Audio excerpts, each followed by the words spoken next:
Messina, voi siete all'opposizione o...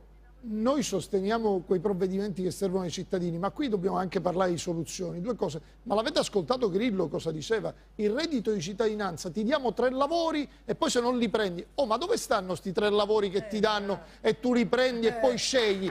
Parliamo di cose concrete.